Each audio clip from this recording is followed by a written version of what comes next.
Have you ever been torn between choosing the best investment company for your retirement capital? Now, you're not alone.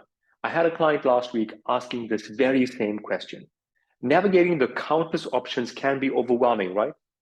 You want to choose the one that offers you the best returns, the most security, and of course, peace of mind.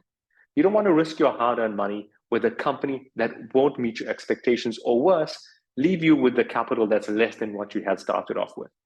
Now, if you're like most people, you're probably looking at a company's reputation, their financial stability, and the returns that they promise. Now, all of this is important, yes, but there's a secret, something that most people overlook. It's not about the best investment company to invest in. The secret lies in identifying the best company for you. Now, in today's video, I'm going to pull back the curtains and reveal how you can identify which company suits your unique needs and circumstances the best. So stay tuned because this could be a game-changing moment for you. Let's head over to the iPad so we can unpack this and give you more clarity. Now, before we go into the actual details of the investment or what I want to share with you in the video, I'm assuming that you have a pool of capital that you want to invest. Now, if you are at the doorstep of retirement, this could be your retirement capital. If you are a GEPF member and you're wanting to resign, this could be the resignation capital that you have access to, or this could perhaps just be some savings that you have. But in any event, you have some amount of capital that you want to invest, and you want to invest that capital in order to grow naturally. Now, when it comes to choosing the investment, the secret that I want to share with you is you want to first be clear on your goals. So you want to be clear on what you want.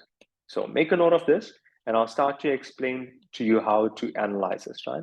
And before we get into this investment part of it, I first want you to just change this and use another profession. So let's just assume that you head over to a doctor. Mind my drawing here. So you're heading over to a doctor. What's the first thing that the doctor is going to check in with you? Obviously, you have your initial greeting, but the first thing the doctor is going to, or thereafter, the doctor is going to start to have a look at what are your symptoms, right? So the doctor is going to check in with you. What are the symptoms that you are experiencing? And then in addition to that, the doctor is going to ask you some questions because that's how the doctor is going to try to identify basically what your needs are. See? And once the doctor then identify what your needs is, it's at that stage that the doctor can then, based on the knowledge of medication, can then advise you on what's the right treatment, right? And in this case, what's the right medication to follow.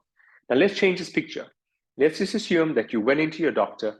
Before you said anything, the doctor immediately prescribed you with medication. So the doctor gave you medication before checking with you what are your symptoms, before checking with you the questions, what exactly you came in for, just gave you a jab. Now, what are the chances of this working? You'd agree it's very, very low. So likewise, when it comes to investing, most often members who are working for government or even individuals who are wanting to retire, when they reach out to me for assistance, the mistake that is happening is they want to focus on where the money is invested. See, where? And usually the focus is on using one of the big brands, the big names, because that's the names that we feel that we know, it's the names that we are familiar with. And because of it being a big brand, there's a feeling as though we're not going to lose money if we actually invest in them, and they're going to give us the type of return that we're aiming for. However, all too often we've seen this, you might have heard of cases like this, where people invest money, maybe this has happened to you as well. You're expecting it to perform in a certain way. You're expecting to get a lot more, but actually at the end, you're breaking even, or worse, you're getting less than what you actually put in. Now, how do we avoid that? And this is what I want to share with you in today's video. You see, the secret here is the investment has to focus all around you. So you notice in all the videos that I have been producing, I steer clear of mentioning insurance companies' names. So I'm not mentioning insurance companies' names. I'm also not mentioning insurance company products. I'm giving you some understanding as to how that works, right? And the reason that I'm doing this, if you go back to the example I shared with you earlier, this is all about understanding what your symptoms are. It's all about checking with you exactly what's going wrong. What exactly is it that you're needing to do? What do you want to accomplish? And when I am clear on what you want to accomplish, it's at that point that I'm able to give you the right cost. See, not the opposite way. Now, usually what happens here is individuals, maybe you've had this experience or you want to be mindful of this, but if you're sitting with a financial advisor and immediately you're given a quote, like where to invest the money. Now, without having a solid understanding as to what your exact needs are, this is where it can result in a mismatch. Now, when I said earlier that I want you to be clear on what it is that you want, I now want you to start, I want to give you some guidance into how I do this if we were having a private consult, so that you can then have some understanding as to how you can apply this into your set of circumstances, right? Remember, you're watching this video, I'm assuming that you haven't yet invested this money, or if you already have invested money and you're losing, or you just have this feeling that it should be performing a lot better, this again becomes critically important. So where I said to you that you want to start to be clear on what it is that you want, start to make a note of your goals, right? What are the things that you want from the investment? Now, naturally, I'm assuming that you want to grow your capital, right? But I want you to take this one step further. It's not just about growing capital, because what if you had to invest with a company? I'm using a figure. You put in 100 Rand, and at the end of a year, the company gives you 101 Rand. You're not going to be happy with that investment, right? So when it comes to growing capital, you want to start to become a bit more specific on the type of growth that you want. Meaning, are you looking for a certain type of percentage growth? Are you looking to beat maybe a bank return on a fixed deposit? Are you looking to beat inflation? You see, you want to start to give some type of indication that you can track this against, because then you're making it a lot more clear. The second thing that you want to start to analyze is what's the time period that you have. So how long do you have to invest? Because remember, investments perform well over time. So if you know you want to aim to get a high return, let's say it's a very high percentage growth, you want to start to analyze whether you have enough time to do that. Now, if you don't have enough time, then you know that you're not ideally going to aim to get that type of return, you see? So you want to be paying careful attention as to the term, and tied in with the term, you also want to start to look at access to money. Access to money is basically liquidity. So how easy it is for you to start accessing money. Now, why I'm saying this as well is critically important is, if you are going to be investing some money, remember, depending on the structure and how this is designed for you, not necessarily that it will go this way, but you know, markets ebb and flow. So you have that type of movement that is hidden. Now, if you happen to invest money, let's just assume that you are investing at this place here. That's where you started the investment. And suddenly the markets crash. And you find yourself in a position where an emergency comes up. So I'll mark that along here. This is when an emergency comes up. And if an emergency comes up and now you've got no other avenue to access money, suddenly you're going to start accessing money from your capital here. And you're accessing at a time when the markets have dipped. And if that happens again, you started your investment high, you are withdrawing at a low time, immediately you're realizing a loss. You see, you haven't had enough time. So you want to make sure that whatever amount of money you're putting away, you want to be mindful that that's money that you can park away and that you have access to some capital in the event of you requiring it at some stage, right? And usually this might be some type of emergency fund, or again, depend on your planning, there might be different pockets of money, again, based on your needs. So you want to start to have a look at your wants. Again, are you aiming to grow the capital? And when you are growing the capital, what type of percentage that you want to start to grow? Then you want to start to have a look at the time period that you have. You want to start to look at access to money. Here's something else critically important.